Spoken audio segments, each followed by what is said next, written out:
على سبيل المثال ذاك اليوم طلبت من فقيه فر بالباسكل، مجرد فر بالباسكل ما رضى يعطيني، يقول لي شنو يا طلايبك هوايه بالسوق، او ذاك اليوم على اساس نسوي طلابه قديمه كلش قديمه. شنو هي؟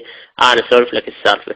لعبنا دومنا بالقهوه، صاحبي سوى ربط وبيده 27 قبت عدل الله، جمتنا على والدي وقبنته، ويقول لي انه اليعقوبي بالمناظرة طلع كسر.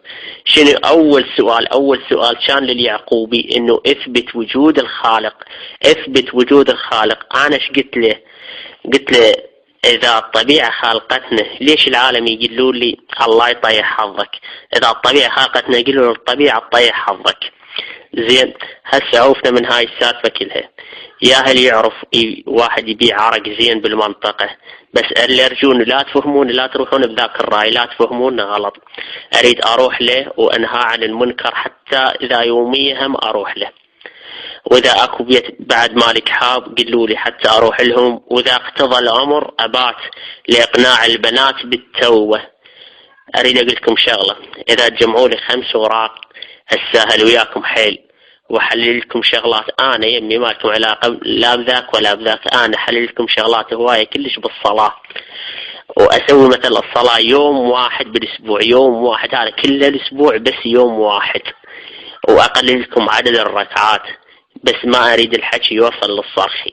تدري ليش؟ لان يظل يسوي شغلات بس على عناد. قبل فتره جمعوا له ورقه وظلوا يقولون وقفه. اما عن ممارسة الجنس مع الحيوانات فالصرخي اول مرجع حلل الجنس مع الحمير. لماذا؟ لان بعدين تأكدنا انه يا جماعة مطينة تشنفلس وحلل هاي الشغلة. من نرجع لها، ممارسة الجنس مع الحمير هي شغلة من تتنوع لها حرام جدا، بس انه راح للحوزة ما اقنعاهم، والصراحة ما اقنعاهم، بس سواله لعبة منا. انا حكيته قلت له ولك عيب، ولك عيب، شنو السالفة هاي؟ قال انه اذا واحد مضطر وما ادري شنو هي والاضطرار، واذا تقية يسويها. انا حاكيته والله شخصيا حاكيته. زين انتم ما مصدقيني شنو انا حاكيته؟ شوف هذا قام اخل قهوه، ولكم اذا ما عاجبكم الحكي مرت الثانيه ترى افلشكم والله. انا لا مسودا ولا اكسر رجلي، والله اكسر رجلي.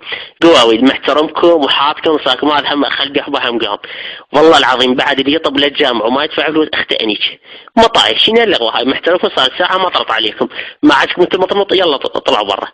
زين لو لا صار ساعة لا تخلون اظل اتشنفص بالحكي. جيبوا لي واحد